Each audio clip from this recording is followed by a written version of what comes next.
पुण्यातील केतन अग्रवाल हत्या प्रकरण फक्त पुणेच नाही तर देशभरात चर्चेला गेलं।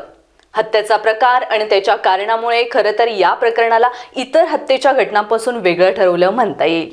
कारण दोन्ही कुटुंब उच्चभ्रू समजली जाणारी आणि व्यावसायिक, फक्त लग्न करायला लागू नये म्हणून एका 21 वर्षीय तरुणीने या हत्येचं पूर्ण प्लॅनिंग केलं आणि ते घडवून देखील आणलं।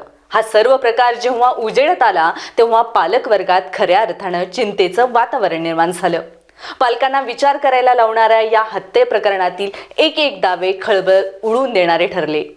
नमस्कार, मी अनुजा आणि तुम्ही पाहताय पोलीस वॉरंट। अग्रवाल आणि गोयल कुटुंब पुण्यातील एक उच्चभ्रू कुटुंबापैकी।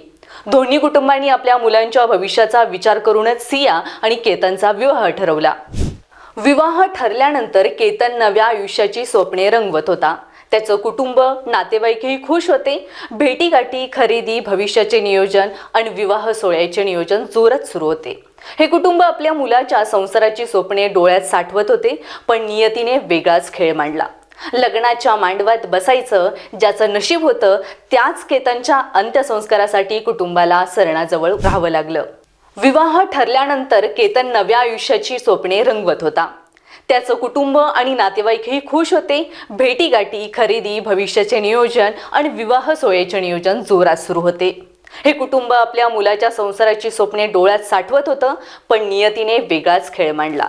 लग्नाच्या मांडवात बसायचं ज्याचं नशीब होतं त्याच केतनच्या अंत्यसंस्कारासाठी कुटुंबाला सरणाजवळ उभं राहावं लागलं।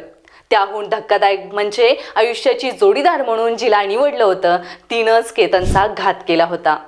केतनची होणारी पत्नी सिया गोयल आणि तिचा मित्र चेतन चौधरी यांनी लग्न टाळण्यासाठी कट रचून त्याची हत्या केल्याचा आरोप आहे। लोहगडावर फिरायला म्हणून नेऊन केतनला खाईत ढकलून देत त्याचा या दोघांनी खून केला असल्याचं पोलिसांच्या तपासातून समोर आलेलं आहे। या हत्येचा कट त्यांनी 31 मे रोजी ठरवला। त्यानुसार नियोजन केलं। सोशल मीडियातून नेमकं कसं मारता येईल याच्या स्टोरी, पॉडकास्ट तसेच वेगवेगळ्या घटनांची माहिती घेतली। आपण अडकणार नाही या दृष्टीने माहिती घेतल्यानंतर या दोघांनी त्याला ट्रेकिंगला गेल्यानंतर ढकलून द्यायचं आणि तो पाय घसरून पडल्याचा बनाव करायचा असा निर्णय घेतला। त्यानुसार प्रथम 14 जून रोजी पहिल्यांदा सिया आणि केतन लोहगडावर फिरायला गेले। सियाने त्याला धक्काही दिला, पण तो प्लॅन फसला। नंतर सिया आणि केतन यांनी दोघांनी तिथे जाऊन त्याला ढकलून दिले आणि त्याची हत्या केली। हे प्रकरण तसं पचलं देखील होतं, पण पोलिसांचं कान, नाक, डोळे उघडे असल्याने या हत्येचा कट उघडकीस आला आणि हे सर्व प्रकरण उजेडात आलं। आता या प्रकरणाची न्यायालयीन प्रक्रिया सुरू असली तर या घटनेने समाजासमोर अनेक अस्वस्थ करणारे प्रश्न उभे केले आहेत।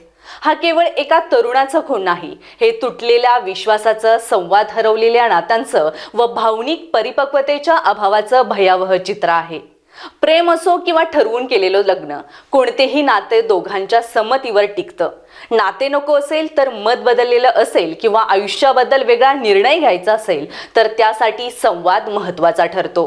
पण काही तरुण तरुणी आजही संवादाऐवजी टोकाचे निर्णय घेत असल्याचं या खुनानंतर अधोरेखित झालं आहे।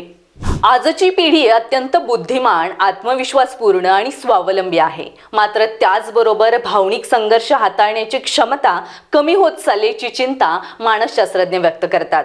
नाही म्हणण्याचं धैर्य, मतभेद स्वीकारण्याची तयारी आणि चुकीच्या निर्णयाचे परिणाम समजून घेण्याची परिपक्वता विकसित करणं तितकंच महत्त्वाचं आहे। केतनच्या मृत्यूचे केवळ एक तरुण गमावला गेला नाही, एका आईवडिलांचा आधार हिरावला गेला, भावंडाचे नाते तुटले, नातेवाईकांचं स्वप्न भंगलं। प्रत्येक खुणामागे अशीच असंख्य न दिसणारी दुःख दडलेली असतात। केतन अग्रवाल हत्याकांडाचा निकाल न्यायालय देईल, दोषी कोण आणि शिक्षा काय हे कायद्याच्या चौकटीत ठरेल। मात्र या घटनेने समाजाला एक मोठा संदेश दिला आहे। मुलांना फक्त चांगल्या शाळेत प्रवेश देणं पुरेसं नाही, त्यांच्या मनातही प्रवेश मिळवावा लागेल। त्यांच्याशी रोज काही मिनिटे मनमोकळेपणाने बोलणं, त्यांचे प्रश्न न टिकता ऐकून घेणं, नात्यांबद्दल खुलेपणानं चर्चा करणं आणि अडचण आली तर मदत मागणं ही कमजोरी नसून ताकद आहे हे शिकवणं आज काळाची गरज बनली आहे। केतनचे आयुष्य परत येणार नाही, त्याच्या कुटुंबाच्या वेदना कधीच पूर्ण भरून निघणार नाहीत. पण जर या घटनेतून एखाद्या घरात संवाद वाढला, एखाद्या तरुणाने टोकाचा निर्णय घेण्याऐवजी मदत मागितली, एखाद्या पालकाने मुलाच्या डोळ्यातील न बोललेले प्रश्न ओळखले, तर कदाचित आणखी एका केतनचे आयुष्य वाचू शकेल. या हत्येचा छडा पोलीस अधीक्षक संदीप गिल यांच्या मार्गदर्शनाखाली पथकाने लावला आहे. धन्यवाद. आणि तुम्हाला या घटनेबद्दल काय वाटतं हे आम्हाला जरूर कळवा आणि असेच नवनवीन क्राईम स्टोरी पाहायला आमच्या चॅनलला कनेक्ट व्हा.